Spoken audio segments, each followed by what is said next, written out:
Hi, my name is Gerhard Schwantner and welcome to our webinar. Today we talk about a very important subject, how to transition a sales force to virtual selling. And I'd like to introduce Tom Stanfill. He's the founder and CEO of Aslan Training, and also Mark Lamson. He is president of Aslan Training. Thank you for... Hey everyone. Thanks for having us, Gerhard. Hi, Gerhard. Thank you. So, Mark, why don't we start with you? How are you seeing this pandemic impact sales organizations? I think we're looking at two types of industries, or two categories being affected by the virus and the shutdown in terms of demand. There's denied demand and there's deferred demand. So some of the investment bankers are saying that certain industries, restaurants, hospitality, cruises, travel, is denied demand. They're not going to recoup what's being lost. On the other hand, there's other industries that are in the deferred demand category. They talk about consumer products, for example. If you have your washing machine break today, you might not buy a new washing machine, but you're going to buy one in July or August or whenever that is, hopefully sooner. On the sales side, though, salespeople are connecting more. People are home. People are in their home office, they're answering the phone, so the connection rates are actually going up. And that's a good thing if you have something to offer that's helpful. What is the most important thing, Mark, that you can do to sell in this environment, or should you even sell at all? Selling's always is an option. Tom, I think you have some good input on, how to really make that decision. It really comes down to motive. If you can help and you can solve some of their existing problems right now, you're being self-centered if you don't call them, right? So it's all about motive and it's all about how you can serve. So it's kind of shifting from thinking that you're an ambulance chaser to putting yourself as an ambulance driver. But if you can't figure out how to get them to where they're going to go, stop and figure that out before you call. A great example of that is talking to one of our large pharmaceutical clients, and they're working with veterinarians who are losing customers because of telemedicine, because they can't go to the vet. So they're buying all their stuff online. So guess what these reps are doing? They're trying to figure out how to help the vets get into telemedicine. Great example of being a solution for them right now and serving. How should we teach veterans to make the transition, or should they have waited out? Virtual selling, as they say, is here to stay. I think people, kind of like what we think may have impact on the travel industry as a whole, is that people are going to realize, hey, we got more done or got a lot done while we were home or remote, or we traveled less. So I think there's going to be a shift to not 100% remote or virtual selling, but I do think these are skill sets that are going to be permanent. We're going to all have to learn how to lead, video conferencing, make virtual presentations, use the phone more. It just makes sense. And I think this is going to be a nice lab to prove that. So I think the veterans are going to have to make the shift, right? The ones that are used to touching base, running their routes, stopping into the customers, walking in, not really with a purpose, I think that they're going to have to shift on how they sell. So I think it's here to stay. So I think they're going to have to make the transition. So let's go back to the challenges, Tom. Mm-hmm. What do you see as the biggest challenges that sales organizations face? I'd like to talk probably first about the emotional challenge, because if the desire or belief that they can be successful, if your reps can't be successful, isn't in place, then really everything else is fruitless. So I think we have to start with that. We need to start with, do you believe that you can be successful selling right now? And so I think we have to really work hard as leaders to make sure, hey, this is what it looks like. People are successful. This is what they're doing. You can do this, so that there's that, confidence. I also think we need to change what we measure, right? I think we need to be much more short term. Instead of focused on, hey, you got to lose 20 pounds, let's just focus on today, I'm going to walk 3 miles, or today I'm going to consume this much calories. Because I think right now, if we're focused too long term and we're saying, hey, you're not going to hit your quota, or here's what your quota needs to be, just hit it. And I think another thing related to advanced skills is really shifting how we think about selling. We talk a lot at Aslan about receptivity, and we believe, and it's been proven, that the receptivity of the audience has more impact on your ability to influence than your message.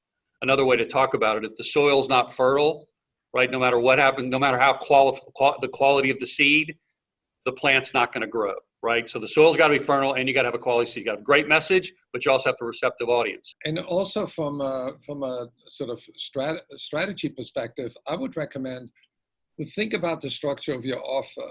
Mm-hmm. Is there any way you can lower the risk? Because budgets are hard to come by.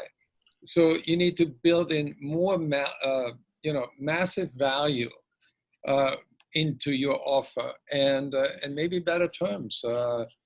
And to me, a crisis is nothing but a wake-up call for creativity. It's not about selling more of what you have or figuring out how you're going to secure more orders. It's about what really is most important, and what does the new normal look like on the other side. There is some kind of economic movement that has to happen. But there's other things, candidly, that are less labor intensive. Digital learning and things in the training space that are easier to say, why don't you have this now?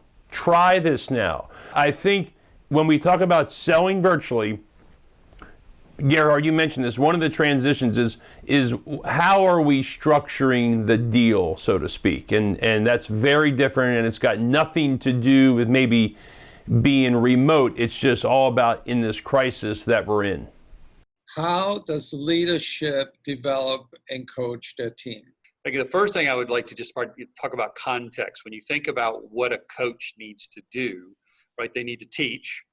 They need to diagnose, they need to make sure there's alignment to the gap, and there needs to be a development plan.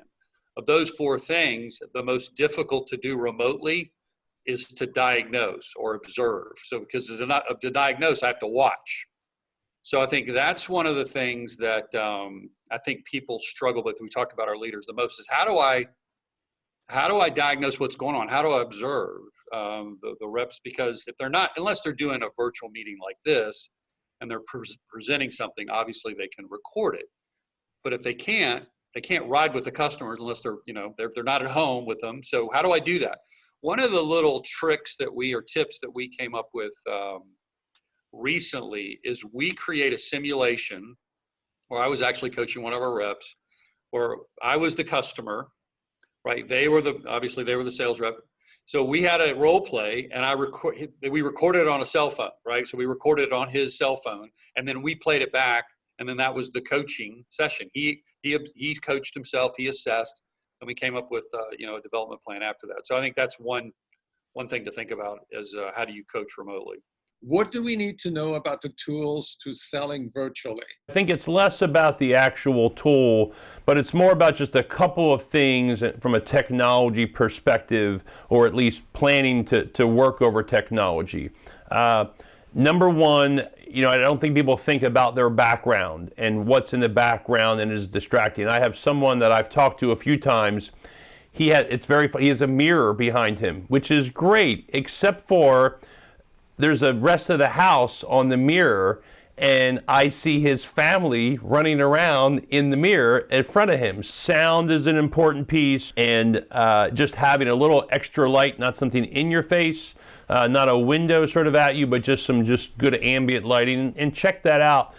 The last thing I'd say is when you're talking, and this is the hardest thing I've seen salespeople do, is when you're talking to someone, I can either look at you on my screen, which is what I'm doing right now, except for you're on my screen and I'm not looking at you to you. I'm looking at you to me. But when I look at you, I'm looking at the camera, which is a weird thing. Only reporters know how to do that, and that's a new technology-based skill we need to learn. And the last point I'll make is whatever technology you have, it usually puts people in small bits and bytes around the screen. The most important thing we are losing in virtual selling is to see the person, their facial expressions, their body language, their lips, their eyes, and how they sort of move. The number one thing to do is learn how to look at the customer and put them as the full screen. Don't worry about how you look. Don't worry about anything else. Be able to see, and when you do that well, you can see most or all of the body language and say, hey, you seem to be hesitating, or you were going to say something, or what did you mean by that? Those are some real technical nuances that make all the difference in your presentation. How do you demonstrate a product virtually? What works face-to-face, eyeball to eyeball, where there's a lot more intimacy, doesn't necessarily work over the phone. You have to be excellent at communicating when you're communicating over the phone. The first thing to do, whatever you're going to talk about, whatever product, or even it's a point in your PowerPoint presentation, is to start with their problem. In other words, describe their world first. Describe the problem that they have related to what you're going to talk about. Another way to say that is, if you can't begin the sentence with "because you will probably lose them. Every time you begin the sentence with "because you have this problem," or "because you are expanding your facility," or "because you just hired," or "because you are running out of this," they will lean in. When you show people a picture of themselves, they will always look at it. So that is a guaranteed way to get their attention, whatever point that you're going to make.